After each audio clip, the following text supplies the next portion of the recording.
तुमने जंगली जानवरों को लोगों पर हमला करके तो देखा होगा, लेकिन हमारी आज की कहानी में एकदम इसका उल्टा होता है। तो दोस्तों, कहानी की शुरुआत होती है एक जू से, जहाँ पर कुछ शिकारियों ने घुसकर एक शेर के बच्चे को चुरा लिया था। उस बच्चे को पिंजरे में कैद करके एक हवाई जहाज के जरिए ले जाया जा रहा था। इसके बाद हम एक 25 साल की लड़की अल्मा को देखते हैं, जो कि एक पियानिस्ट बनना चाहती थी। उसे जानवर भी बहुत पसंद थे। एक दिन वह एक आइसलैंड पर घूमने जा रही थी। असल में आइसलैंड उसके दादा का था। उसके दादा ने उसे कई साल पहले गोद लिया था और अब उनकी मौत के बाद यह आइसलैंड अल्मा को विरासत में मिला है। आइसलैंड पर अंकल जो ने उसका स्वागत किया और वहाँ पर एक बहुत ही सुंदर सा घर था। उसने फैसला किया कि आज की रात वह उसी आइसलैंड पर गुजारेगी। रात के समय अपनी दादा की वीडियो देखकर अल्मा का दिल भर आया। एक वीडियो में उसके दादा ने बताया कि स्नो नाम की एक मादा भेड़िया कुछ साल पहले न जाने कैसे इस आइसलैंड पर आ गई थी और समय के साथ उन दोनों में गहरी दोस्ती भी हो गई थी। दादा ने अल्मा से कहा कि वो भी स्नो को ढूंढ कर उससे दोस्ती कर ले। उसी रात शेर के बच्चे वाला प्लेन बेहद खराब मौसम की वजह से आइसलैंड पर ही क्रैश हो गया। क्रैश की आवाज सुनते ही अल्मा डर गई और उसने बाहर जाकर देखा, लेकिन वह आइसलैंड बहुत बड़ा था। उसे कुछ भी नहीं मिला।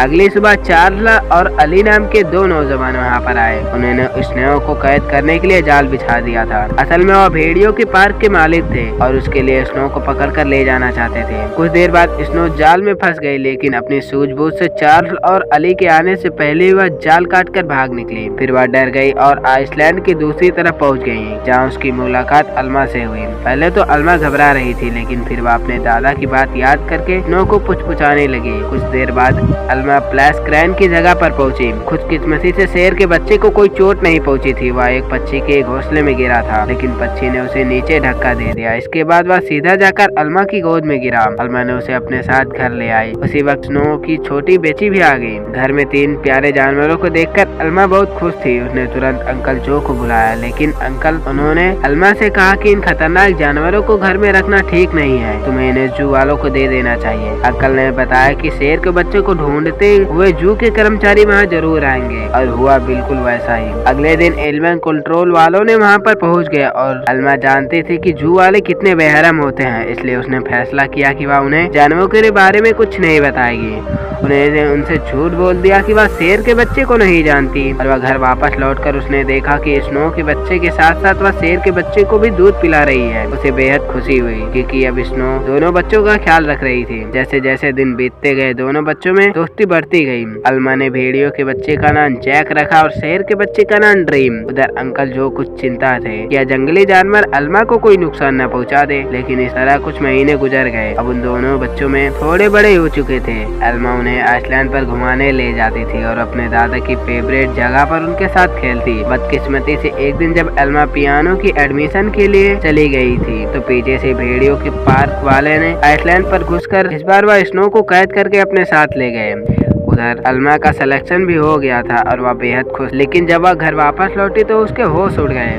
उसके घर का सारा सामान बिखरा हुआ था क्योंकि दोनों बच्चे भूख की वजह से परेशान हो गए थे। अल्मा स्नो को ढूंढने के लिए पूरा आइसलैंड छाल मारी, लेकिन स्नो तो वहाँ पर थी ही नहीं। अब उसे ही बच्चों का पेट भरना था, इसलिए वह ना चाहते हुए भी अपनी पियानिस्ट की नौकरी छोड़नी पड़ी। एक दिन अंकल जो फिर से वहाँ पर आए और वह खूंखार जानवरों को अब तक वहाँ पर देखकर गुस्से से भर गए। उसने अंकल ने उसी वक्त जानवरों को जू भेजने को कहा, लेकिन अल्मा ने उन्हें समझाया कि दादा की यही इच्छा थी कि वह जानवरों के साथ रहे। फिर जू ने इन मासूमों पर कितना अत्याचार होता होगा। फिर जो भी मान गए और अल्मा को गले से लगा लिए। अब उनका सारा समय जानवरों को खाना खिलाने में और उनका पूरा ध्यान रखने में जाता था। अल्मा जैक और ड्रीम से बहुत प्यार करती थी, बदले में जानवर भी उस पर जान छिड़कते थे। ये देखकर ही देखते 1 साल गुजर गए और उन दोनों जानवरों बड़े हो गए थे। अंकल जो शहर में उनके लिए मांस लाया करते थे, लेकिन उनके पास जाने से वह डरते थे। उन्होंने फिर से अल्मा को समझाया कि इनके साथ रहने में खतरे से खाली नहीं है, लेकिन अल्मा किसी कीमत पर उन्हें छोड़ने को तैयार ही नहीं। एक दिन एक माँ और बेटी कश्ती में आइसलैंड के नजदीक आए। उन्हें देखकर जैक उनके पास जाने लगा। जैसे अल्मा ने यह सब देखा तो वह जैक को रोकने के लिए भागी, लेकिन वह एक पत्थर से टकराकर नीचे गिर गई और उसके सर में चोट लगने की वजह से वह उसी वक्त बेहोश हो गई। माँ और बेटी ने यह सब कुछ नहीं देख पाई और वापस कश्ती की ओर चली गई। कुछ देर बाद जैक और ड्रीम अल्मा के पास आए और उसे उठाने की बहुत सी कोशिश की, लेकिन कोई फायदा नहीं हुआ। वो कई घंटों तक जोरों शोरों से आवाज लगाने लगे,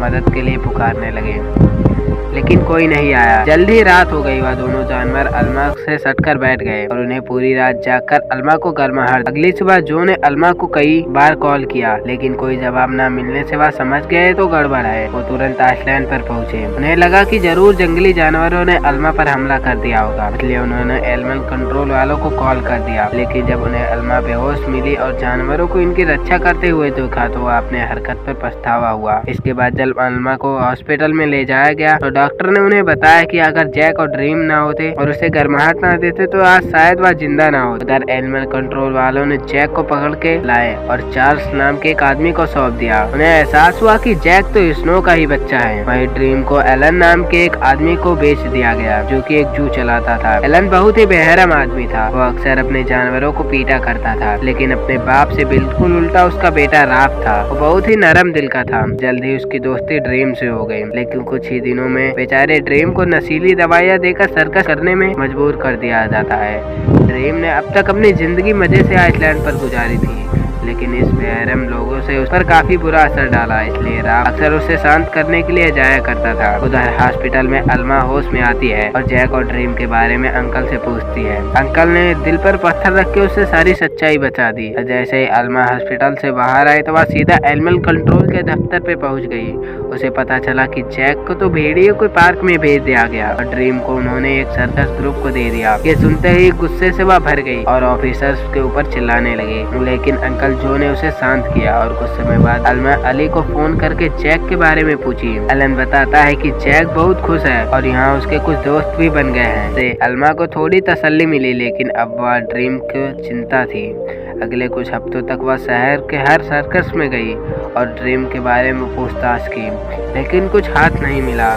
उधर जल्द ही ड्रीम स्टार लाइन के नाम से मशहूर हो गया। एक दिन ड्रीम का सर्कस ग्रुप भेड़ियों के पास से गुजर रहा था और जैक ने तुरंत अपने बचपन के दोस्त को पहचान लिया और जैक अपनी सूझबूझ से पिंजरे से बाहर निकल गया। अली ने जब यह सब देखा तो वह समझ गया कि जैक बेहद समझदार है, वह जरूर कुछ न कुछ ढूंढ रहा है। जैक जल्द ही ड्रीम तक पहुँच गया जिसे वह ढूंढ रहा था। उसे बड़ी चालाकी से ड्रीम को पिंजरे से छुड़ा लिया। इतने महीने बाद वह एक दूसरे से मिले तो वह खूब खेले। जैबलोन को जब एलन को ड्रीम के भागने का पता चला तो उसने गुस्से में बेहोश होने वाली बंदूक निकाल ली और बेटे ने उसे रोकने की बहुत कोशिश की, लेकिन लालची ने उसकी एक न हार कर राफ भी ड्रीम को ढूंढने के लिए एलन के साथ चल पड़ा। एलन ने अली को भी ड्रीम के बारे में बताया। वो समझ गया कि जैक और ड्रीम दोनों साथी हैं। इसी वजह से पूरे शहर में हाई सिक्योरिटी अलार्म जारी कर दिया गया था। उस शाम अली ने एलन को सब कुछ बता दिया और कहा कि एनिमल कंट्रोल वालों ने दोनों जानवरों के पीछे पड़े हैं। यह सुनकर एलन घबरा गई, लेकिन अली ने बताया कि उन्हें जैक के शरीर में ट्रैकिंग फिट किया था और जैक और ड्रीम की आखिरी लोकेशन एक जंगल के आसपास थी। अब अलमा ने अली से मिलकर जानवरों को ढूंढने का फैसला किया। उधर दोनों जानवर शहर में खुलेआम घूम रहे थे, इसीलिए पुलिस वालों ने शूट करने का ऑर्डर दे दिया था। बाद में दोनों जानवरों ने फिर से जंगल में पहुंच गए, जहां एलन और राफ ने उन्हें देख लिया। लालची ने ड्रीम पर अपनी बेहोश होने वाली गन से हमला किया, लेकिन अपनी दोस्त की जान बचाने के लिए जैक ने बेहोश होने वाली गोली का शिकार खुद ही बन गया और उसी वक्त वह बेहोश हो गया, जबकि ड्रीम को वहाँ से भागने का मौका मिल गया। उसके भाग जाने के बाद राफ ने उसे तुरंत जैक को हटाकर उसे दवाई दी, जिससे बेहोश की गोली का असर खत्म हो जाए। कुछ देर बाद बाप और बेटे ने एक बार में पहुंचे। अली और अलमा ने भी एक ट्रैक के जरिए उन तक पहुंच गए। एलन ने उसे कहा कि उसे पास कोई ट्रैकिंग बॉक्स नहीं है और उन्हें बाहर भेज दिया, लेकिन समझदार रैफ ने बाथरूम का बहाना करके अली और अलमा को सब कुछ बता दिया। जंगल में ले गया, जहां आखिरकार उन्हें ड्रीम मिल गया। उसके बाद ड्रीम उन्हें झोपड़ी में ले गया, जहां जैक आराम कर रहा था। खुदकिस्मती से सही वक्त पर से होश आ गया, लेकिन तभी उन्हें पुलिस के आने का शक हुआ। अलमा ने दोनों जानवरों को खुफिया रास्ते से भगा दिया। अब आइसलैंड तक पहुंचने के लिए उन्हें सिर्फ एक नदी पार करनी थी। पुलिस से बचने का एक ही यही रास्ता था, लेकिन वहां पर कोई कश्ती नहीं थी, इसलिए सबको तैर कर जाना था। जैक ने उसी वक्त फुर्ती से नदी में तैरने लगा, लेकिन ड्रीम पानी से डरता था। अलमा से हिम्मत देने की बहुत कोशिश की, लेकिन ड्रीम वापस जंगल की ओर मुड़ गया। जैसे ही जैक और अलमा तैर रहे थे, उन्हें बंदूक चलने की आवाज सुनाई दी। इसका मतलब था कि ड्रीम अब इस दुनिया में नहीं रहा। आइसलैंड पर पहुंचते ही वह फुट पर रोने लगे।